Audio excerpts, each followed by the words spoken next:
this bus ride is not gonna be fun on a small one like that. Hopefully it's a little bit smooth like it was when I took a bus that size for Jordan, but we'll see.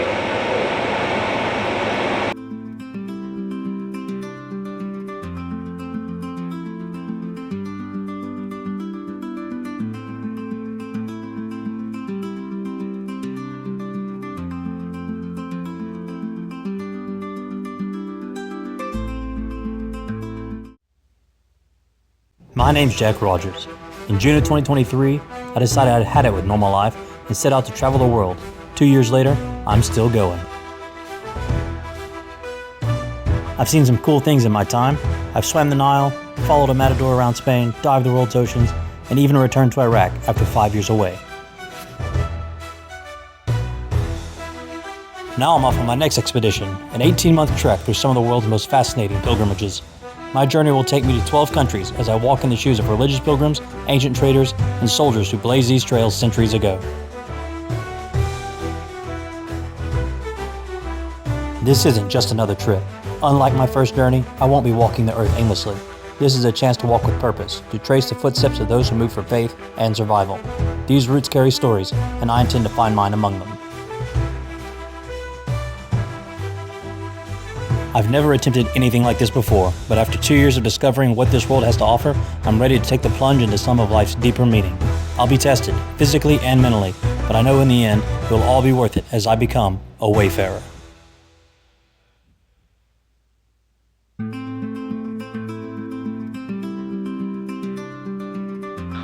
Welcome to Castrojeriz. This reminds me a lot of the train stop when I was on my way to La Linea last year. And yeah, probably going to be a relaxing time because I think I could walk from one end of this town to the next in about 8 minutes. So, but that's okay. If I wanted to be alone on the Camino, Castrojeriz was the perfect place to do it. This place was a ghost town. Morning, everyone. It is a beautiful day here on what I call the Spanish frontier, the Spanish countryside, the Campo. I'm over in Castrojeriz, which is a small town. I can walk across the whole thing in about 8 minutes. But it's just beautiful. It's about 50 degrees Fahrenheit, which is about 10 Celsius. Out, the sun, the beautiful fields. I'm on my way to the ruins of a convent.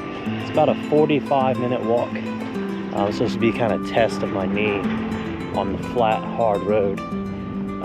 Going the opposite way of most pilgrims on the Camino, but I think that today is going to be a nice, relaxing, interesting day.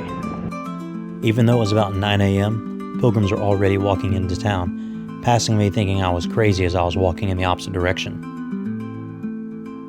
I just ran into a guy that I met in Logroño, which is several days ago. He's walking with the girl that I met named Sylvia.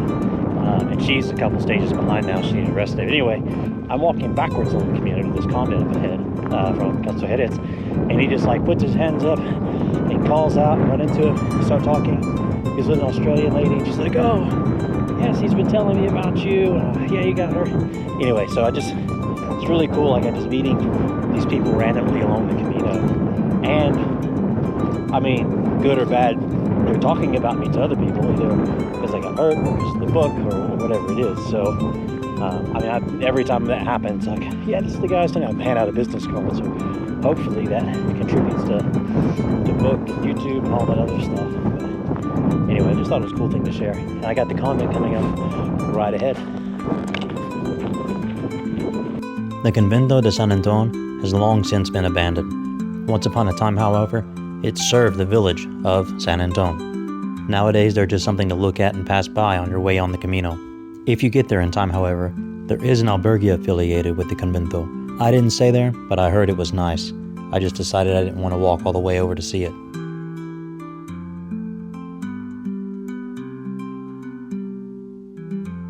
The good thing about the convento, though, is that it was a refugio, where you could get a coffee, snack, even use the bathroom as you took a break on your way.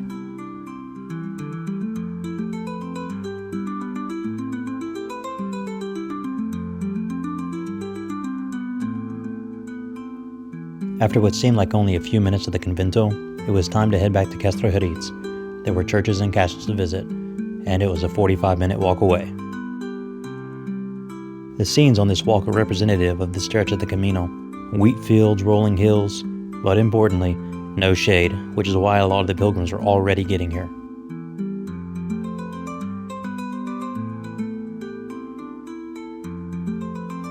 The Iglesia de Nuestra Señora del Manzano sits on the outskirts of town to the east.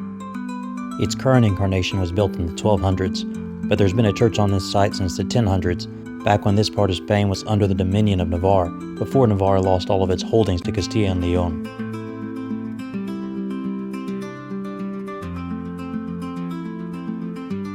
This church cost a couple of euros to go into because it houses a museum dedicated to the church and the surrounding area. Most of the churches in Castrojeriz are like this. It's a way of providing upkeep and sharing part of the local culture and history with pilgrims on the Camino.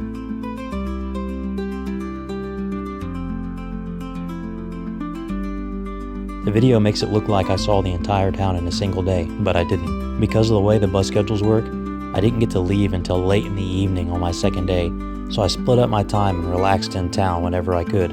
I needed to rest up as I got ready to start walking the rest of the Camino. Of course, all that went out of the window when I decided to walk up to the Castillo de Castrojeriz, which sits 900 meters above sea level. Even though it's in ruins today, this castle has a long history, with some saying that the foundations go all the way back to Julius Caesar himself.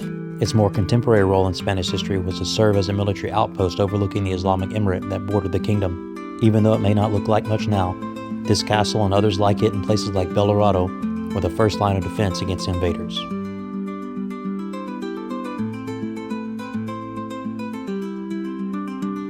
Looking out over the Spanish campo from the Castillo that I had all to myself, I reflected on my current journey through Spain and how it had taken a turn I hadn't expected. That was just part of it though, so I took advantage of the quiet and shade to record some audio and edit videos. With all the modern technology and public spaces we have today, who would have guessed that the ruins of an 800-year-old castle was the best place for me to get some work done?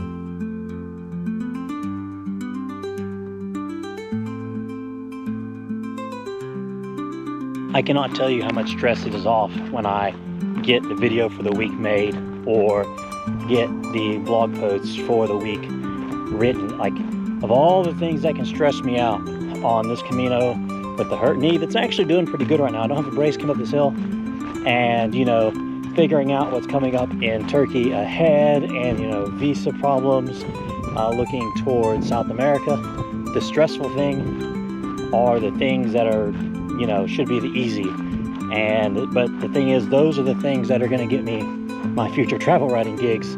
So I kind of have to do those, and that they're just I can't describe the stress it is when I'm sitting there going, oh crap, I'm coming against the deadline and getting my self-imposed deadline of when I want to have stuff out, whether it be a Sunday, a Tuesday, a Wednesday, a Thursday, a Friday, or a Saturday, depending on what it is. At the foot of the hill leading up to the Castillo is the Iglesia de San Juan, dedicated to John the Baptist. Like the Iglesia de Nuestra Señora del Manzano, it cost a couple euro to enter because it had a museum. This one didn't just talk about the church though, it talked about Castrojeriz as a whole, which was kind of nice.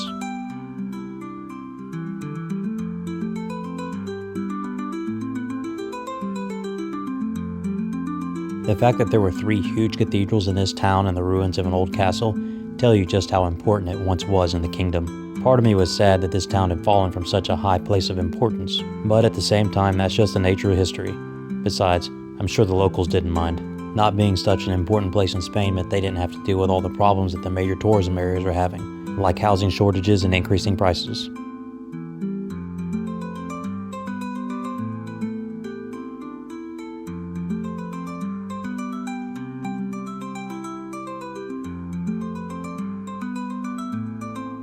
It's 7:40 in the evening on my travel rest day.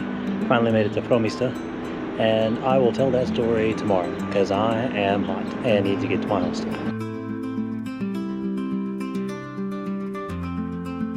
The next town along the Camino for me was Fromista.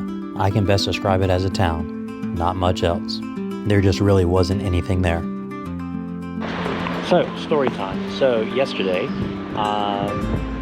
going from Castrojeriz to Fromista, I had to be out of the hostel / albergue at 8:30 in the morning, but the bus for Fromista didn't leave Castrojeriz until 6:20 in the evening. So, not a problem. Got up as late as possible, got packed, had a long breakfast at the hostel bar, and then they stored my bags for me in the dining room, which they don't use until the evening. So all's good. I go to the supermarket and I've got 6+ hours to burn. So I climb up to the castle ruins of Castrojeriz. And while I'm there, I mean, it's a beautiful castle, it's a good hike. And I get up there and there's shade, a nice little breeze, and it's quiet. There's no birds, no nothing. So, okay, I'm gonna break out my phone. I'm gonna do some audio recording for YouTube videos. And then as soon as I break out the microphone, my family with loud kids shows up. Of course. Deal with that, walk back down. It's getting hot. It's like 50, 48 Fahrenheit in the morning, somewhere in the 9 to 10 Celsius range. And then it gets all the way up to, by the time the bus picked me up, to 38 or 39 degrees Celsius, which is in the 102 range.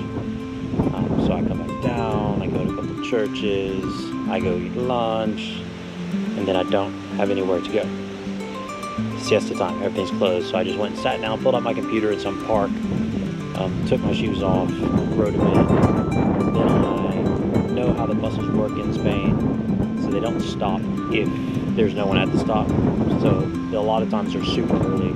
So okay, so at 5:30, I grab my bags, which is the time the bus leaves Burgos on the way to Castrojeriz. Stop by the supermarket for water. I figure probably about 6:10 it'll show up.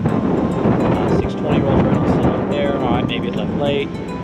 6:30, 6:40, finally 6:50 shows up, and I've been standing out there since about 5:40, waiting for the bus. The problem is the bus stop has no shade, and it was 102 Fahrenheit outside, so it's roasting out there, waiting for the bus that's late, that's normally early. They show up, I get on the bus, the guy's on the phone, won't take me money, he'll take care of it, Fromista. Get a couple, I think 2 stops down, he's like, hey, I'm not going to Fromista, you're gonna get in a car. Fairly confident he didn't want to just take the bus the rest of the way, so he just called his friend to take me. Took my money then, €3.50, not a big deal. Get here to Fromista, have the walk through town, get to the albergue. Well, check-in is from 1 to 4, or 1:30 to 4, which is ridiculous. Now, I've also tried to reach out to the albergue by email and by text based off their website to reserve a private room and everything. Show up, they're not there, ring the doorbell, lady comes down, she's like, you have a reservation? I was like, well, I tried, but she's like, well, how did you reserve? Because I don't have this. Well, I shot an email, I shot a text message. She's like, oh, we're under new management, we don't even use that website anymore, we don't have those numbers or emails. Like, okay, well, that's problematic because it's on Google and everything. So she gets me set up. Not a big deal. She's like, oh, but it's only for pilgrims. You can only stay one night. But luckily, I'd already gotten out the whole, like, yeah, I had to take the bus in. That's why I'm late, because I'd hurt my knee and I couldn't walk it. So she felt bad, let me take 2 nights. And of course, because I couldn't take a siesta, I was like burning tired in Castrojeriz, so I had a coffee at about 2:30 in the afternoon, which means I couldn't go to sleep until 4. I'm old now. I can't pound coffee after lunch anymore. And if I end up moving to Spain one day, that's going to be a problem. So I go and I get, a cheap meal, and I come over there, and she's like, oh, you need to be out of the hostel in the morning so we can clean. You can't come back until check-in. So that's where I am now, out eating. So yesterday was a freaking day for travel. It's annoying. The albergue system is quite frustrating sometimes. But yeah, now here I am, here in Fromista for the day. I have an easy travel to Valencia.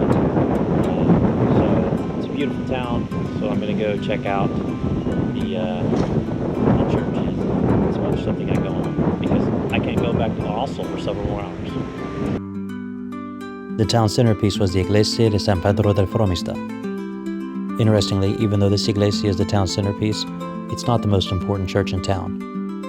Another church, the Iglesia de San Martín de Tours, is actually the oldest church in town, and for the locals is the most important.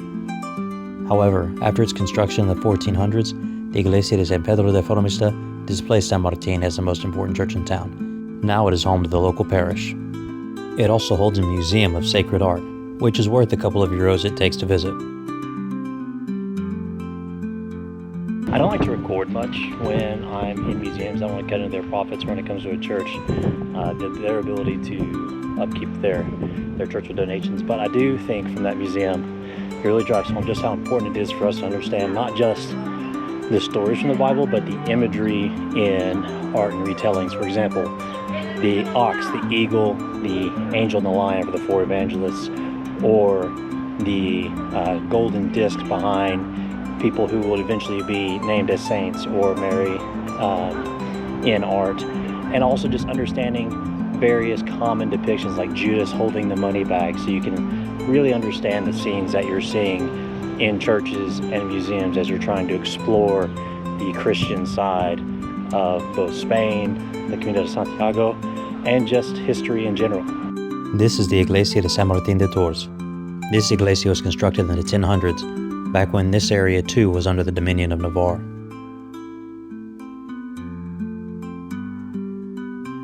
Behind me is the Iglesia de San Martín, built in the year 1066. And for those keeping score at home, that's the same year the British monarchy was established.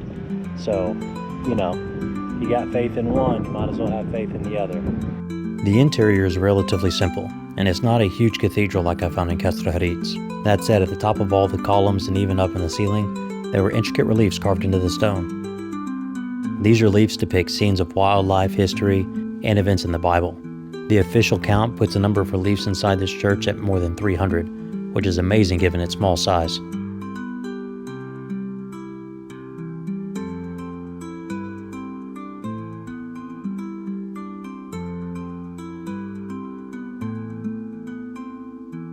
Like in Castrojeriz, I eventually made my way up the Camino as it entered the town. On the way into Fromista, pilgrims had to cross over the Canal de Castilla. This canal system is not unique to Fromista, can actually be found all across the former Kingdom of Castilla. It was designed to assist local communities in water management and supporting agriculture. Today, it still does that to an extent, although modern technology means it's not as important as it once was. Still, it's a beautiful place to come and relax, especially if you bring a picnic.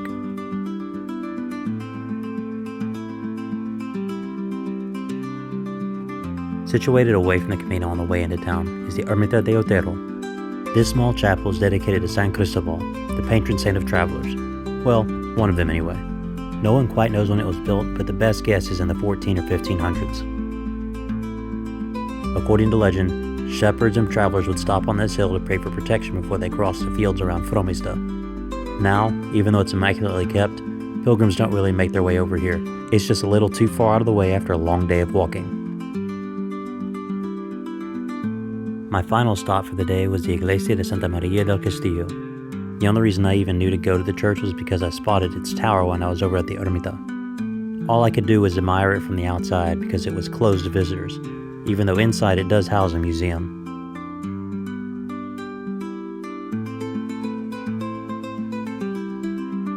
So I'm hoping this audio works, because I'm learning that sometimes it doesn't. It's just getting annoying on the video recording it. I don't know if it's a battery issue, a media mod, GoPro. Apparently it's a common issue with the media mod. But today I'm headed to Valencia. Been just kind of hanging out at the shop over there, the panaderia, for a couple hours working on videos and reading, just because I don't have anywhere to be. I had to be out of the hostel. Taking a train from Fromista to Valencia, and then be there for a couple days. Valencia is not on the trail, but there's no way to continue from Fromista along the Camino via bus, so I have to go down to Valencia, then I'll figure out what's up from there.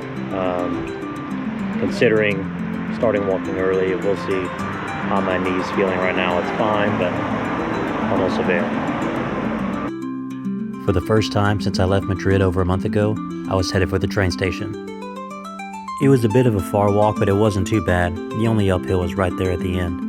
I wasn't the only pilgrim either. There were two more heading to Valencia before making their way to León. I've made it to Valencia, but this is not on the Camino de Santiago, so if you want to see more about this city, you're going to have to wait to check out the Wayfarer Expedition Extra that I'm going to be putting out on. So I'll see you guys when I get to León. Hey guys, Jack here. Thanks for watching the Great Gallivanting. As you can see, it's a bit exhausting being out here under the 41-degree Spanish sun. If you enjoyed that video, and I hope you did, please like it, subscribe to the channel, and ring the notification bell so you don't miss a single thing coming to you from the adventure across the world, like these lovely fields of corn or wheat or whatever they are. And don't forget to check out my Instagram, Snapchat, and Threads accounts at JRT Voyage, the YouTube channel at The Great Gallivanting, Facebook, Jack Rogers Author, and of course my website, jackrogersauthor.com, to get even more updates, pictures, reels, videos, invitations to join me as I go on the crazy adventure around the world. And yeah, you can do fun stuff like this with me. So we'll see you guys on the road.